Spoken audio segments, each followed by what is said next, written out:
Está bien. Bien. Antes que nada, quiero aclarar que no soy yo el protagonista hoy, sino que son los insectos. Así que, en primer lugar, quiero darle las buenas tardes a todo el grupo. Este, Bienvenidos a este encuentro y quiero agradecerles a cada uno de ustedes por haberse tomado el tiempo para presenciar esta charla. Y también quiero agradecer a la Fundación por permitirme utilizar este espacio y al grupo de profesores y a DAWA que han confiado en mis conocimientos sobre apicultura, además de haber colaborado para que hoy podamos compartir algunos conceptos generales, así como también otros más específicos relacionando a los insectos con la antropología energética. ¿Está compartiéndose la pantalla, DAWA?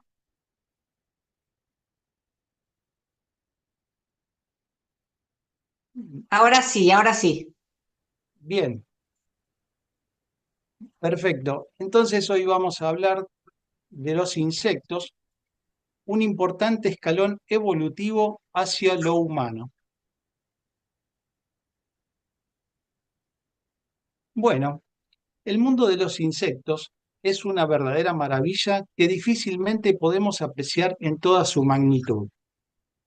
Aunque a veces pueden ser una molestia, para la mayoría de nosotros estos diminutos seres suelen pasar generalmente inadvertidos, pero en realidad ellos hacen un trabajo de enorme importancia que resulta fundamental para la vida sobre nuestro planeta. Ingenuamente uno podría pensar que nuestras vidas no pueden depender de estos pequeños animales, pero lo cierto es que sobre nuestro planeta hay muchísimos insectos. Curiosamente son tantos que a pesar de su tamaño, en conjunto, su peso supera ampliamente al de los seres humanos. Se estima que existen al menos 5,5 millones de especies. Por ello, los encontraremos en una enorme variedad de formas, tamaños y colores. Los insectos están presentes en cada hábitat del planeta. Cada ecosistema cuenta con un grupo especializado para realizar un trabajo específico. Parecería que por cada necesidad que detecta la naturaleza, fuera creado, como por arte de magia, un insecto con las adaptaciones necesarias para cubrirla. La inmensa cantidad de insectos que pueblan al planeta los convierte indefectiblemente en el platillo favorito de todo tipo de especies animales. Este es el mecanismo con el que cuenta la madre naturaleza para evitar que las poblaciones de insectos se salgan de control, interviniendo con un ejército de depredadores como lo son los animales insectívoros y omnívoros, entre los que también se encuentra el ser humano. Nuestros pequeños insectos entonces deben ser muy precavidos para evitar convertirse en el almuerzo de alguien más. Y por ello, muchos se han convertido en verdaderos maestros del camuflaje. Pero ¿por qué decimos que nuestras vidas dependen de los insectos? Veamos cuáles son sus principales funciones en la naturaleza. Además de ser ellos mismos el alimento en forma directa por ser parte de la cadena alimenticia, también lo generan en forma indirecta al polinizar las flores y dispersar las semillas. Es decir, que gracias a ellos se completa el proceso reproductivo de las plantas, lo que constituye un lógico beneficio para los animales herbívoros y por consecuencia para sus depredadores. También limpian el planeta de todo tipo de materia en descomposición, desde el tronco de un árbol caído, una fruta que no llegó a ser aprovechada por un animal, y hasta el estiércol y los cuerpos de los animales al morir pueden ser reducidos y metabolizados por los insectos. Otro beneficio es que descompactan y airean la tierra, generando terrenos esponjosos capaces de absorber el agua de las lluvias, evitando así inundaciones repentinas y el lavado del sustrato fértil de los suelos. Pero a pesar de todos estos beneficios que son bien conocidos, el hombre hace muy poco o nada por la preservación de nuestros pequeños amigos. Lamentablemente, las poblaciones de insectos útiles y evolutivos están disminuyendo notablemente. Muchas veces el ser humano estropea lo que la naturaleza intenta construir, a veces por desconocimiento, pero en ocasiones sucede por codicia. Año tras año, los insectos pierden sus hábitats en nombre del progreso. Muchas especies se ven seriamente amenazadas por la deforestación, la quema de pastizales y la fumigación, sin mencionar que en ocasiones estos químicos terminan contaminando las napas de agua que el mismo ser humano deberá utilizar. Pero, por otra parte, debemos reconocer que en algunos casos los insectos encuentran las condiciones propicias para convertirse en plagas, las cuales, por supuesto, deben ser controladas para evitar la propagación de enfermedades o la destrucción de los sembradíos. Como podrán imaginar, para la antropología energética, los insectos no son importantes por su cantidad o su apariencia, sino por las funciones que cumplen en la naturaleza. El profesor Severio los clasifica de la siguiente manera.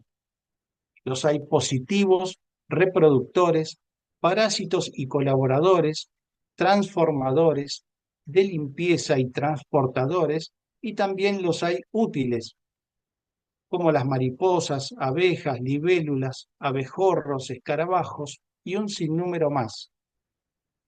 De todas formas, no nos detendremos en esta clasificación del aspecto funcional, sino que abordaremos otra que involucra al aspecto evolutivo del cúmulo energético. Me refiero a la clasificación que los divide simplemente en evolutivos e involutivos. El primer grupo de los insectos evolutivos, como las abejas y las hormigas, son dirigidos por un cúmulo colectivo. Es decir, que este cúmulo dirige a toda la colonia, no a un solo individuo. Las abejas, o mejor dicho, la colmena, alcanzará un potencial de entre 10 a 20 vibratones primarios y en ocasiones llegará hasta los 40. Y las hormigas alcanzarán un potencial de 5 o 6 vibratones primarios, alcanzando en ocasiones los 10. Mientras que los insectos involutivos tienen un desarrollo individual y por lo general una vida más efímera. El profesor Severio nos da los siguientes ejemplos: el mosquito, la mosca, la chinche, el tábano y la cucaracha. Energéticamente no están dirigidos por un cúmulo como si lo están los insectos evolutivos, sino que los dirigen células codificadas individuales que están relacionados con la energía somática, lo que también conocemos como psicología de la biología.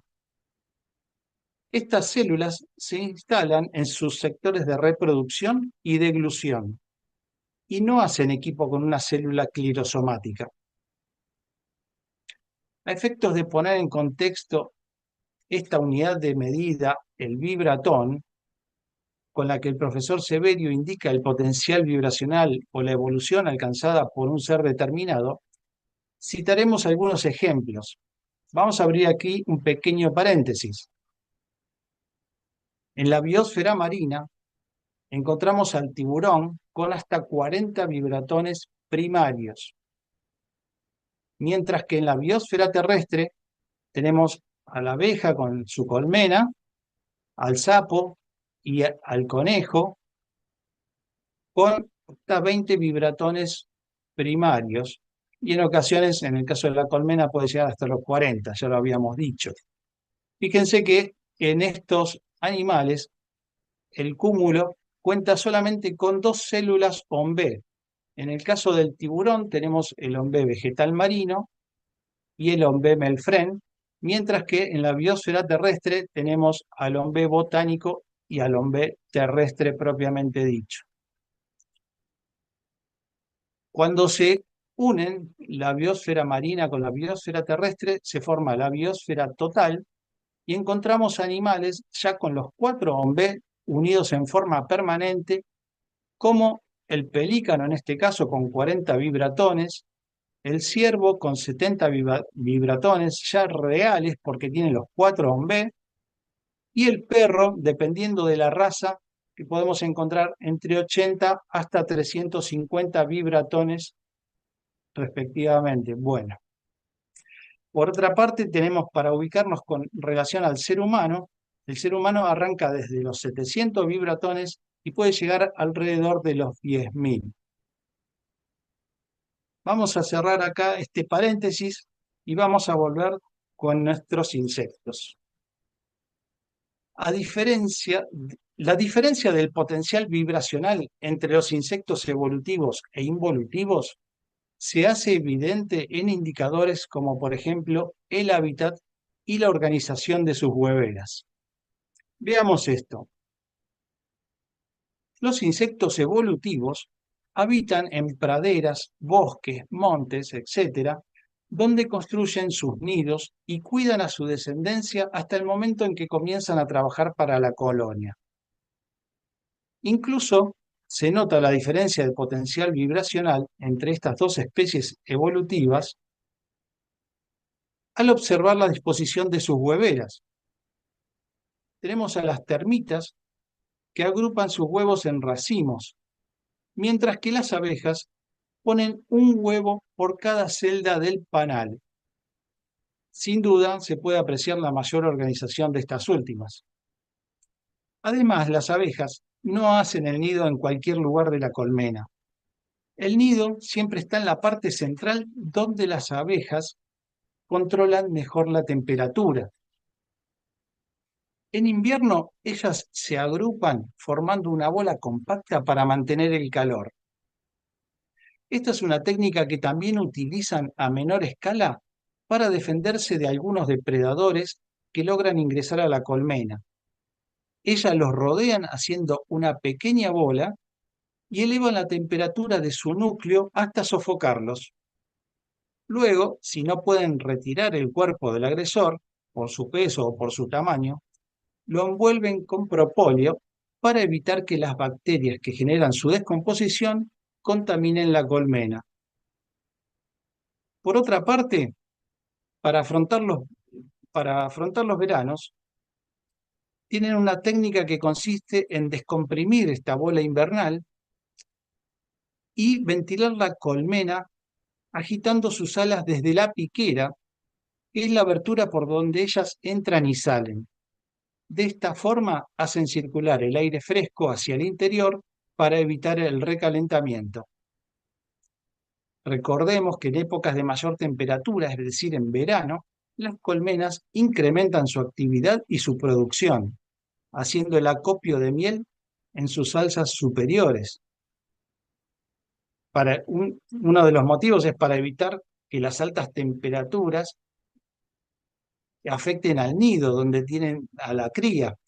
Por otra parte, tener la miel recién recolectada en las alzas superiores hacen que el calor ayude en la evaporación del agua excedente de este néctar recién recolectado para poder convertirse en miel lo más pronto posible. Por lo general, en esta época de altas temperaturas, el alza inferior queda exclusivamente destinada para uso como cámara de cría, es decir, para sostener o incrementar la población de la colmena dependiendo de las condiciones climáticas y de la disponibilidad de alimento. En mi experiencia pude verificar que cada sector de la colmena e incluso cada sector de los cuadros tienen una organización y son utilizados para una función específica. Podemos observar en esta imagen la distribución estratégica de los recursos.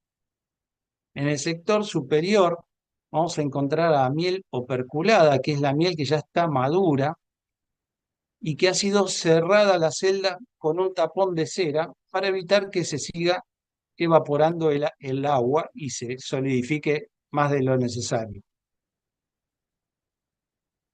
Y esto deja lugar para el nido en la zona central, ¿sí? Donde está el nido con la cría.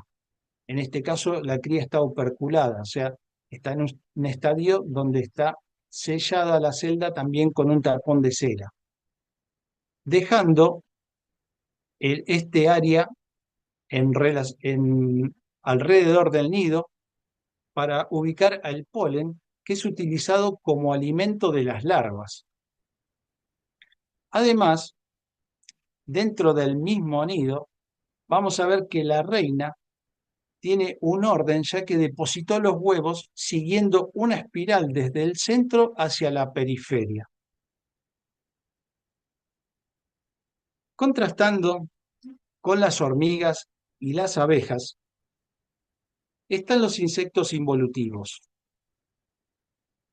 Ellos habitan en pantanos, lagunas y otros lugares donde las energías son más densas y son atraídos por árboles como la higuera, el ceibo, el sauce y el caqui, que son árboles basureros de madera blanda.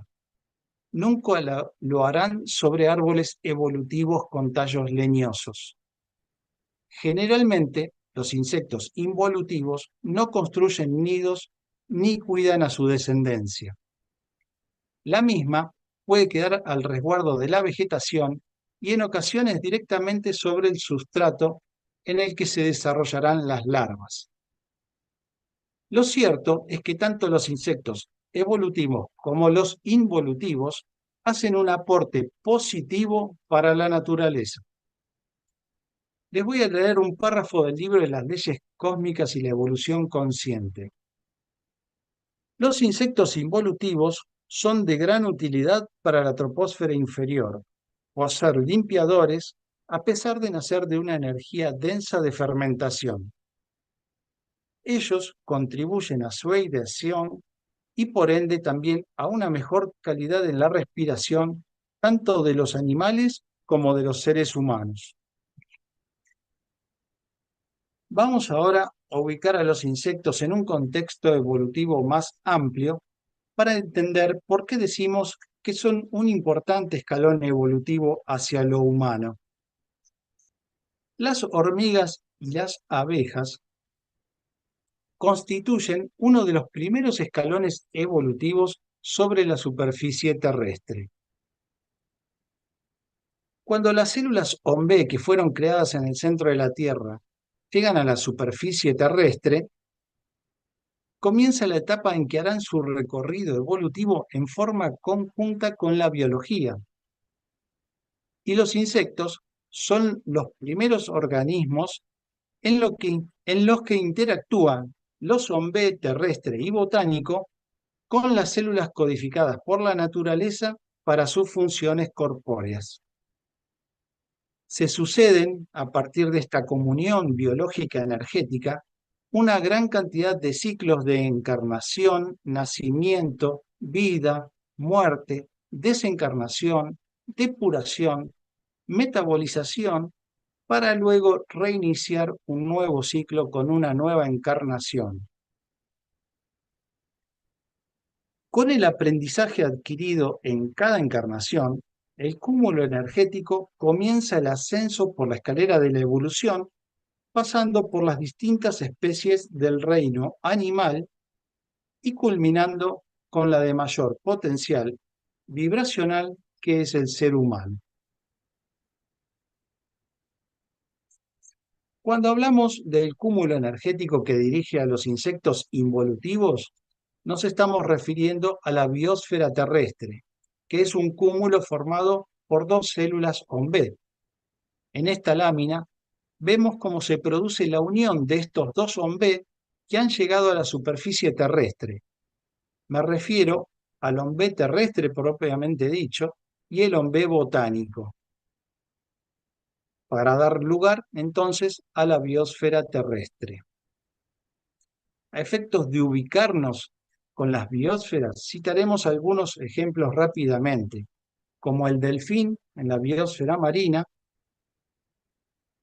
a la colmena en la biosfera terrestre y a la cigüeña en la biosfera total, ya con los 4 OMBs reunidos en forma permanente.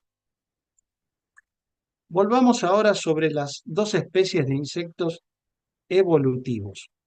Conozcamos a los integrantes del termitero. De izquierda a derecha tenemos a la reina secundaria, la reina madre, el rey, la reproductora alada,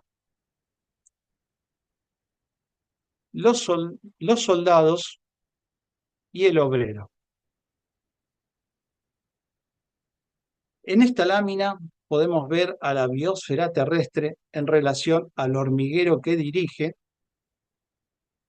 y podemos decir que una vez alcanzados los 10 vibratones primarios por este cúmulo se va a retirar ya con 10 vibratones primarios para continuar su evolución encarnando en un organismo con un potencial vibracional acorde al máximo obtenido por su trabajo previo en este hormiguero. Mientras que la fermentación producida por las hueveras atraerá a un nuevo cúmulo para continuar con esta colonia de hormigas evolutivas. En esta lámina vemos la conexión individual de una hormiga con el cúmulo director del hormiguero. Las células primarias que trabajan en equipo con una célula terrestre natural se ubican en la cabeza de un insecto evolutivo.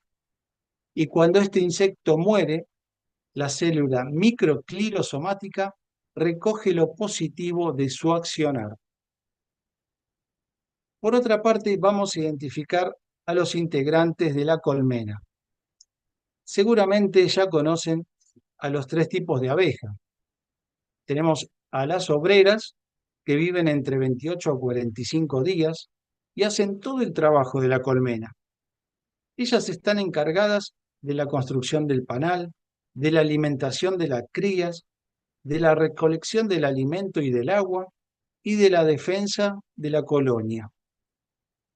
Además, por ser hembras, tienen la capacidad de poner huevos, pero al no estar fertilizadas, como sí lo estará la reina,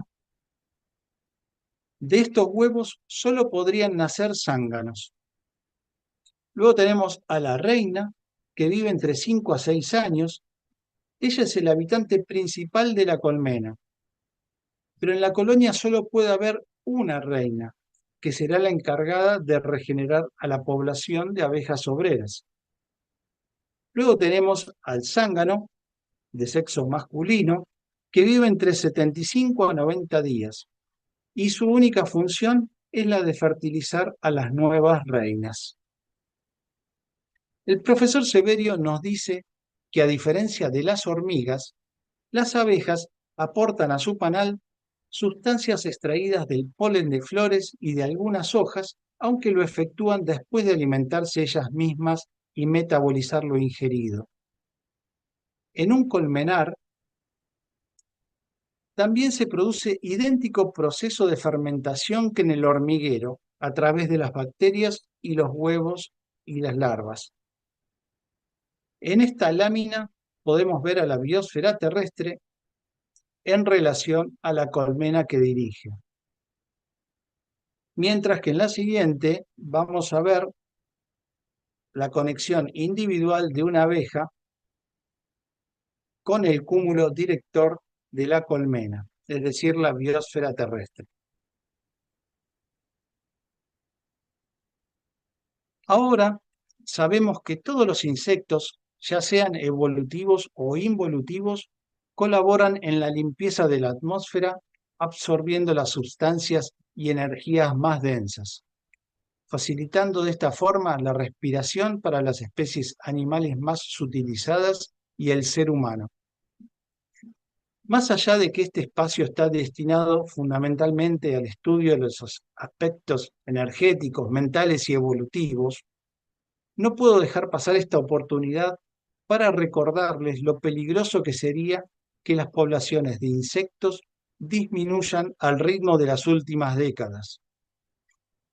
Los insectos podrían ser el eslabón más débil del ecosistema terrestre, ya que con el avance de la tecnología la balanza se inclina cada vez más en su contra. La humanidad entera podría sufrir efectos insospechados si no conseguimos evitar que nuestro estilo de vida los destruya. La siguiente frase es atribuida a Albert Einstein. Si las abejas desaparecieran del planeta, a los humanos solo nos quedarían 4 años de vida. Pero veamos el lado positivo. Hay muchas formas de ayudar a los insectos. Por ejemplo, al sembrar un campo, pueden dejarse pequeños corredores entre las parcelas cultivadas, libres de explotación y de la utilización de agroquímicos, como podría ser el caso de los cultivos circulares, dejando lugares donde pueda desarrollarse la vegetación autóctona.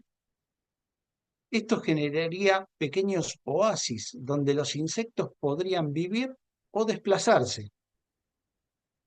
Para el caso de los agricultores que tienen sus colmenas sobre los cultivos, un consejo saludable es el de tener una buena comunicación con el agricultor.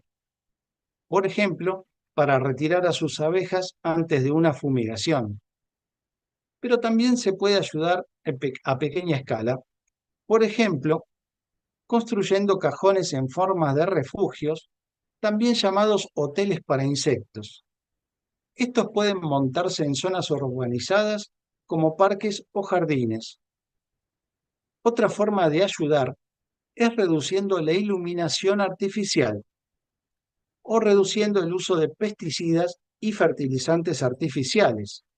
Y en caso de necesidad, si uno tiene que fumigar una planta, hay que evitar hacerlo en las flores para no perjudicar a los polinizadores como las abejas y las mariposas. Otra forma de ayudar sería apoyando a los apicultores locales, aunque sea tan solo comprando alguno de sus productos. El beneficio de cuidar a los insectos y en especial a las abejas es enorme. Ellas proporcionan alimentos de alta calidad como la miel, la jalea real y el polen. Según los expertos, 1/3 de la producción mundial de alimentos depende de las abejas. ¿Reconocen a este insecto? Hasta hace algunos años el mundo parecía lleno de vida mañana, tarde y noche. Ahora ver una luciérnaga, por ejemplo, es casi un milagro. Estudios en distintas partes del mundo indican que la desaparición de especies de insectos se está acelerando y, como ya dijimos, es en gran parte por la actividad humana. La buena noticia es que podríamos revertirlo si damos los pasos correctos, ya que se trata de concientizar y educar.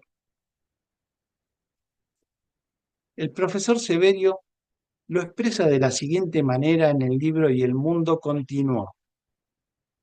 Tengamos bien claro en nuestras mentes el hecho de que si no hubiese insectos en la corteza terrestre, jamás el hombre podría vivir, ni tampoco podrían existir ni la vegetación, ni los animales o las aves.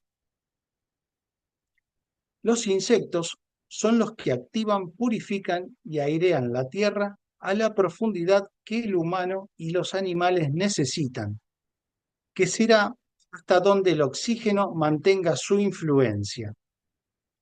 Sin la acción y colaboración de los insectos, no hay vida ni antes ni después del cuerpo humano. Conciencia constante. Una frase acuñada por nuestra maestra, Shaman Liu, sobre la que deberíamos reflexionar a diario. Lo que hacemos importa.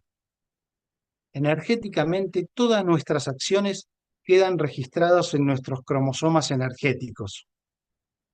Seamos conscientes de este humilde conocimiento y hagamos un esfuerzo por dejar una huella positiva. Nuestro cromosoma energético nos recompensará iluminando nuestro camino con su luz propia. una luz que se adquiere con cada acción constructiva. Para cerrar la charla, les voy a leer un aforismo del maestro Om Sam Liu, que es el nombre que también conocemos, con el que también conocemos al profesor José Tomás Severi. Si miras a un árbol, piensa en un animal. Si miras a un animal, piensa en un ser humano. Si miras a un ser humano, piensa en Dios. Muchas gracias.